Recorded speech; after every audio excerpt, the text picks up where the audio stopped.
Dante's Inferno, Canto 33.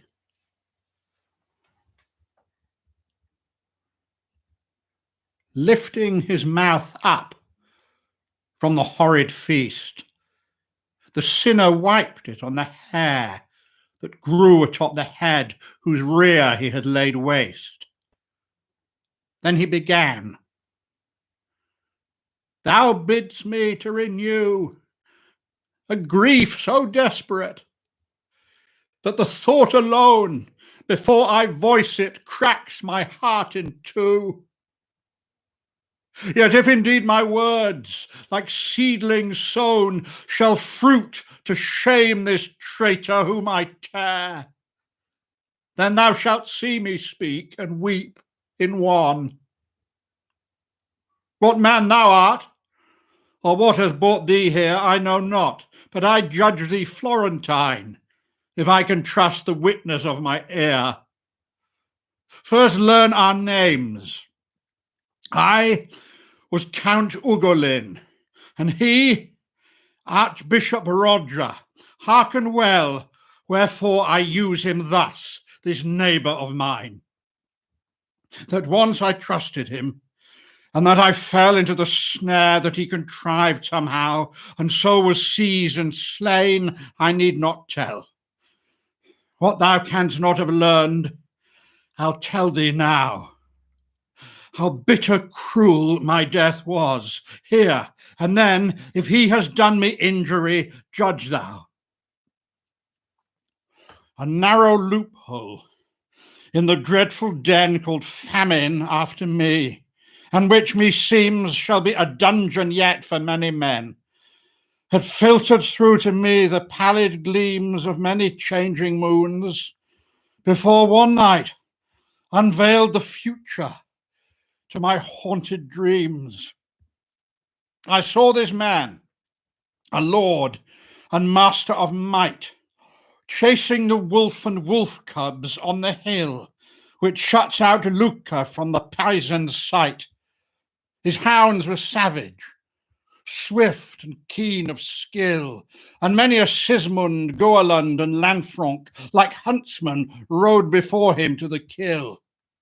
I saw how fathers and sons wearied and sank after a short, quick run. I saw the dread, sharp teeth that tore at bleeding throat and flank. And waking early, ere the dawn was red, I heard my sons who were with me in their sleep weeping aloud and crying out for bread. Think what my heart misgave. And if thou keep from tears, thou art right cruel. If thou for this weep not, at what when art thou wont to weep? By now they'd waked. The hour at which our mess was daily bought drew near. Ill dreams had stirred our hearts and filled us with unquietness. Then at the foot of the grim tower, I heard men nailing up the gate far down below. I gazed in my son's eyes without a word. I wept not. I seemed turned to stone all through. They wept. I heard my little Anselm say, "Father, what's come to thee? Why look'st thou so?"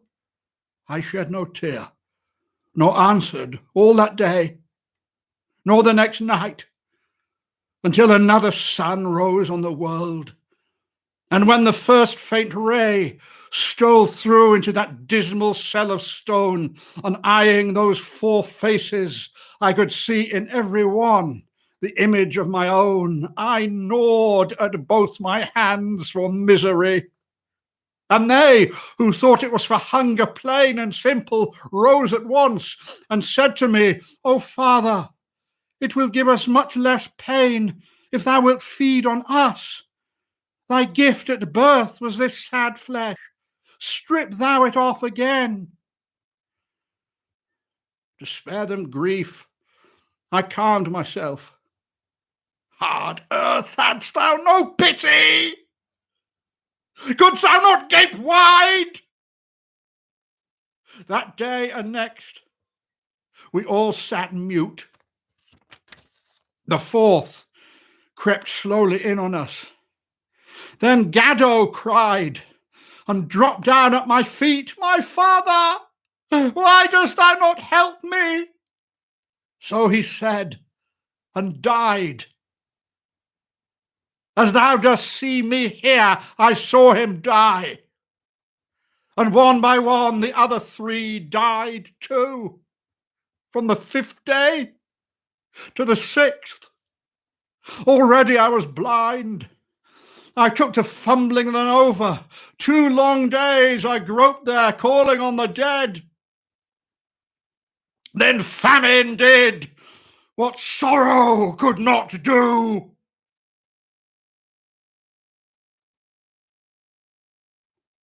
He ceased and rolled his eyes asquint, and spared to plant his teeth, which like a dog's were strong upon the bone, back on the wretched head. Oh, Pisa! Scandal of all folk whose tongue in our fair country speaks the sound of it, since thy dull neighbours will not you smite such wrong with vengeance, move Gorgona from the sea, Caprara move, and dam up Arno's mouth till every living soul is drowned in thee. For though Count Ugolin in very truth betrayed thee of thy castles, it was crime to torture those poor children. Tender youth, oh cruel city, Thebes of modern time, made Hugh and Ilbragata innocent, and the other 2 whose names are in my rhyme. We passed, and found, as further on we went, a people fettered in the frost's rough grip, flat on their backs, instead of forward bent. There, the mere weeping will not let them weep, for grief, which finds no outlet at the eyes, turns inward to make anguish drive more deep. For their first tears freeze to a lump of ice, which like a crystal mask fills all the space between the brows and plugs the orifice. And now, although as from a calloused place, by reason of the cold that pinched me so, all feeling had departed from my face, I felt as 'twere a wind begin to blow. Wherefore I said, Master, what makes it move? Is not all heat extinguished here below? Thine eyes, said he, shall answer soon enough. We're coming to the place from which the blast pours down, and thou shalt see the cause thereof. And one of the wretched, whom the frost holds fast, cried out, O soul so wicked that of all the post of hell you hold the very last, rend from my face this rigid corporal, that I may vent my stuffed heart at the eyes once, though the tears refreeze before they fall. Then I, tell me thy name. That is my price for help, and if I do not set thee free, may I be sent to the bottom of the ice. And he, I am Fra Alberigo, he of the fruits of the ill garden. In this bed, dates for my figs are given back to me. How now? Said I. Art thou already dead? And in reply, Nay, how my body fares in the upper world I do not know, he said. Such privilege this Ptolemaea bears, that oft the soul falls down here ere the day when Atropos compels it with her shears, and if it will persuade thee, take away these glazing tears by which my face is screened. No, when a soul has chosen to betray, as I did, straight it's ousted by a fiend, who takes and rules the body till the full term of its years has circled to an end. The soul drops down into this cistern pool.